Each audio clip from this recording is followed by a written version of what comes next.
Bonjour à toutes et bonjour à tous. Bienvenue à vous sur cette nouvelle vidéo. L'objectif va être de vous donner mes 5 conseils pour rester motivé, quelles que soient les galères, les contraintes, les problèmes que vous allez rencontrer durant votre carrière. Je m'appelle Vincent Rouillet, je suis coach sportif, je suis également entrepreneur depuis 6 ans, mais je travaille dans le domaine de la remise en forme depuis quasiment 15 ans. J'ai durant les 6 dernières années rencontré plus de problèmes que durant toute la première phase de ma carrière professionnelle. C'est pourquoi j'ai dû trouver des solutions pour pouvoir tenir, pour pouvoir avancer dans les moments où rien n'allait plus.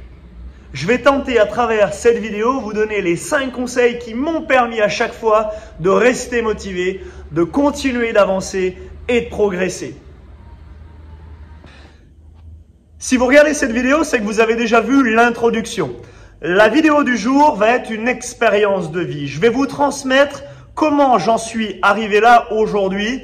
Je vais vous transmettre également des problématiques que j'ai pu rencontrer et comment je les ai surmontées.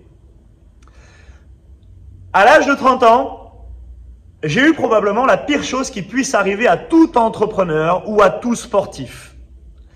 À 30 ans, j'ai eu ce qu'on appelle un staphylocoque doré qui m'a emmené sur un lit d'hôpital où le choix était simple au vu de l'évolution, c'est soit je me battais, soit on m'amputait la jambe.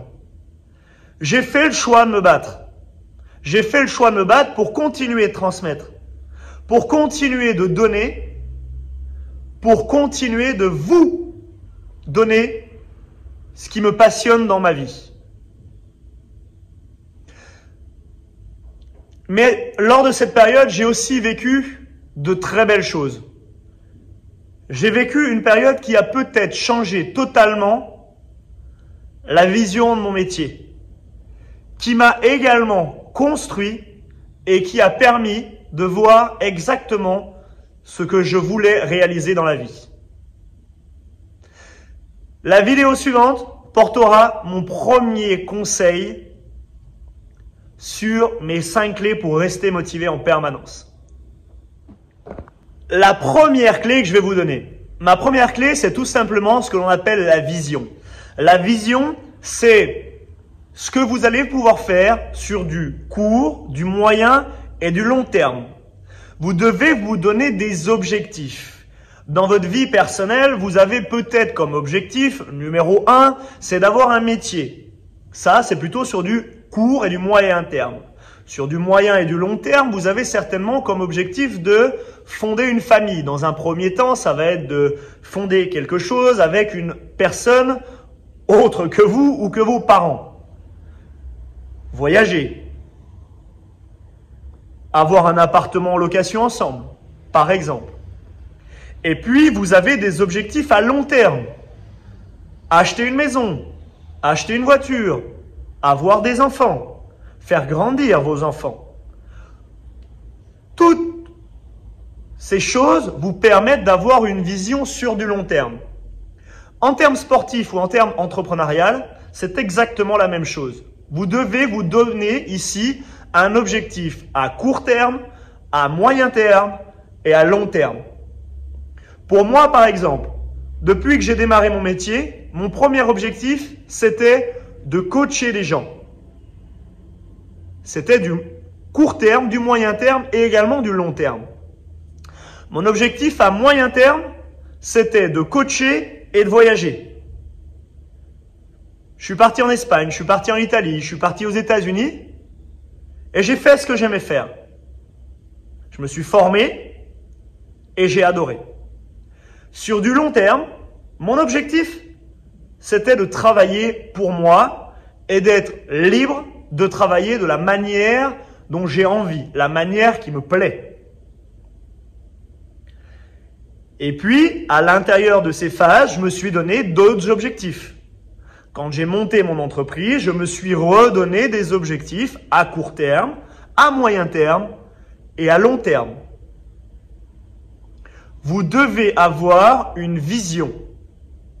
Si vous vivez au jour le jour, vous allez droit dans le mur. Donnez-vous ici des objectifs, donnez-vous une visibilité, donnez-vous une vision. Ça, c'est mon premier conseil. Ok, mon deuxième conseil pour rester motivé. Motivé, oui. L'objectif, c'est de garder la motivation à faire ce que vous voulez faire. Vous devez, pour garder la motivation, vous donner des objectifs. On en a parlé tout à l'heure. Pour rester motivé, vous devez avoir un motif à l'action. Vous devez avoir quelque chose qui va vous pousser à rester motivé. Qu'est-ce qui va vous pousser tous les matins à vous lever pour aller travailler? Qu'est-ce qui va vous pousser en début de semaine à vous lever? Peut-être le week-end. Peut-être un objectif que vous vous donnez sur du moyen ou du long terme, comme on a dit tout à l'heure. Vous devez vous donner des motifs. Pourquoi rester motivé? Il est très très simple, mais c'est mon deuxième conseil. Le quatrième conseil que je vais pouvoir vous donner, c'est de croire en vous et de croire en ce que vous faites. C'est probablement un des conseils les plus importants que vous devez mettre en place. Ayez conscience que ce que vous êtes en train de faire, si vous ne croyez pas en vous, les autres ne croiront pas en vous. Faites en sorte, au quotidien, vraiment au quotidien, de rester motivé et croyez en ce que vous allez réaliser. Le cinquième et dernier conseil que je vais vous donner, même si certainement vous en avez d'autres, est l'environnement dans lequel vous allez évoluer. Pour rester motivé, vous devez avoir un environnement qui va être positif. Un environnement qui va vous permettre de pouvoir vous tirer vers le haut. Si cet environnement est négatif, il l'emmènera du négatif. Et tout ce que vous allez entreprendre ne se passera pas comme vous en avez l'envie. Restez, entourez-vous de gens qui vont vous permettre d'aller vers le haut.